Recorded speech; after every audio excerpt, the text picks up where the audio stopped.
The news head of correctional services in KwaZulu-Natal, Mnikelwa Ngele, has been suspended. Ngele is one of the several officials of the Department of Correctional Services who have been implicated in the testimony of former Bosasa COO Angelo Agrizzi before the Commission of Inquiry into State Capture. Now, the commission continues today at 10 o'clock.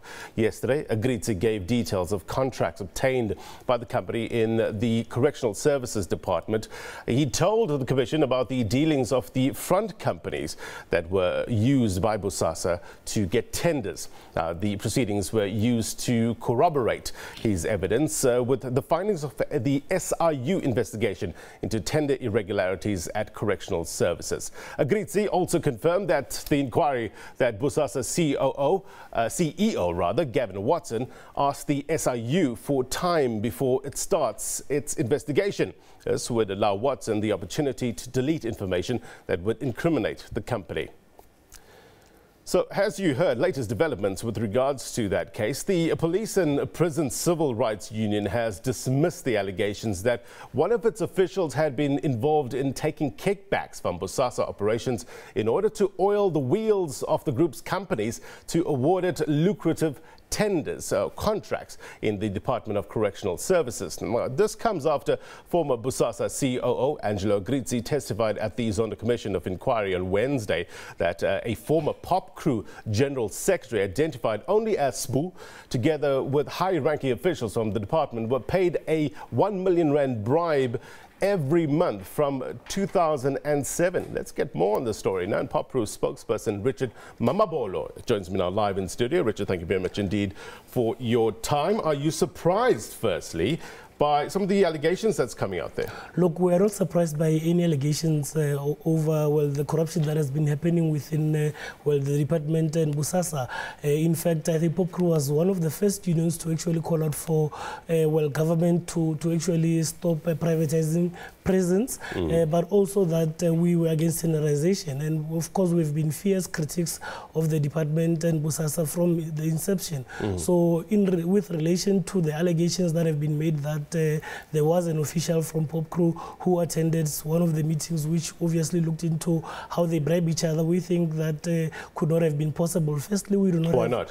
We do not have anybody, we've never had anybody, any official by the name of SBU. Secondly, around that time, that was the time when Popcru had fiercely been fighting with the department over the tenderization of services.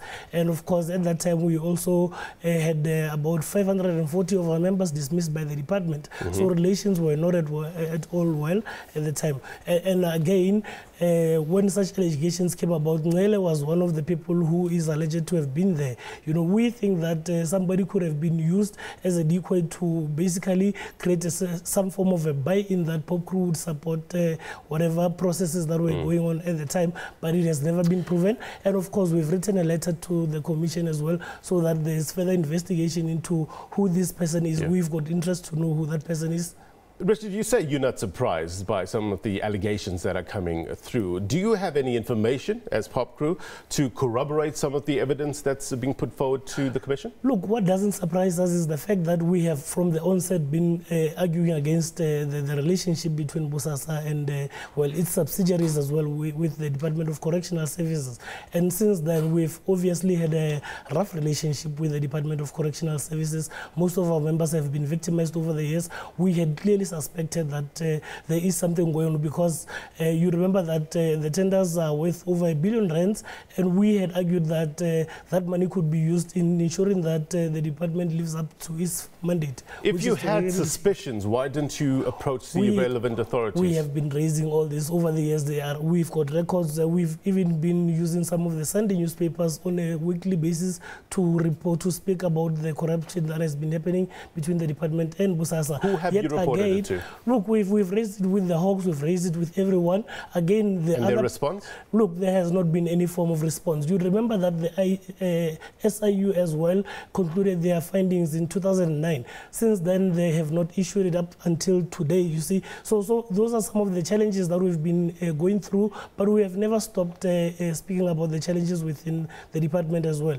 In most cases, when we raise whatever issues, we think that most of the challenges that we currently have within and the DCS are remnants of this kind of relationship that they had. And in fact, we think that it's quite good that this commission is sitting now and there are revelations being made. We think they must be tested, and of course, beyond that, everybody who is responsible should be taken to task. We think this provides a good opportunity for us to then come up with better ways of ensuring that from now on the department focuses on its core mandate, which is to rehabilitate inmates instead of focusing on tenders. So what's your call? Look, we think that the commission is doing well at the moment. We want to see people being prosecuted. Well, Nele was suspended yesterday. That was obviously because of some internal investigation. We think that those who have been accused should obviously either prove otherwise or will take the wrath of the actions that they've been taking throughout the years. While I have you here, let's talk about prisons in general and the state of prisons in South Africa. Are they self-sustainable in ensuring that inmates have the required skills and don't remain idle after they come out of prison as to not re-offend? Before Bosasa came in, they were self-sustainable. In fact, prisons would produce their own food products. They would produce the furniture that they use. But since Bosasa came in, everything has been tenderized, and that created a situation where inmates remain idle. And of course, with the growing prison population and the declining staff complement, we've seen that departments can no longer actually rehabilitate. We currently have an a reoffending rate of over 85%. That means that every people who are released, 85% of the people who are released tend to reoffend because within correctional centers, they are not getting the necessary skills that they would need to survive out there. Okay. So we think that in ensuring that prisons become self-sustainable, that would ensure that inmates do certain kinds of work which, when they are released, they would have skilled them sufficiently to obviously provide for themselves. You alluded to things changing after Bosasa came into the picture. Take us from before and after. What was it like before Bosasa came into play? Before Bosasa, there were we've got farm prisons, agricultural prisons which supplied food to other prisons as well. We've got different types of skills. The uniforms that correctional officials wore and the uniforms that inmates wore as well were produced from within. So all these companies were closed so that they could, the services could be taken out for tenderization. But since then, we have then seen a decline in the levels of skills, or rather that is obviously transferred to inmates. And of course, we have seen an increase in the prison population, but also as well the reoffending rate. But as well, most of our staff has been cut down since then. So the ratio between the correctional officials and the inmates is rather a bit widening at the moment. Does Popcru have material information that will be helpful to the Commission? Look, we would obviously want to assist in any form that we can. I think this will depend on the sequence of, the direction that the Commission takes. But if there is a need for Popcru to come to the Commission, we will definitely be available to do so. So you're willing to go there? We will definitely be willing to do so because we are currently quite happy with the revelations that are being made at the Commission. In terms of the revelations, what stood out for you personally? Look, what stood out for us has been something that we've always been arguing, that there is a corrupt relationship between some leaders within the correctional services and Bosasa, of course, and that has defocused the department into doing its job. So Bosasa has basically run the department dysfunctional. In fact, so that has led to many victimization of our members, of course, and we think that it has not done any form of good for the country because the president population, like I said, keeps on increasing. You know, I just want to go back with regards to the name SPOO.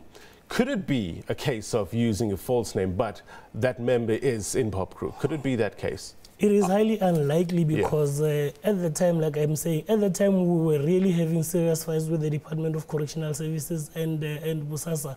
And Popcru has never mandated anyone, and Popcru has never held any formal or rather informal meeting with Bosasa. But again, at the time there was a war of insults, and of course we took certain actions that of course led to our members being fired. But at the same time, again, it would have not been possible that an individual within the leadership of the organizations as big as Popcru would want to go and make an agreement that is contrary to what the organization stood for at the time and still stands for currently. Yeah.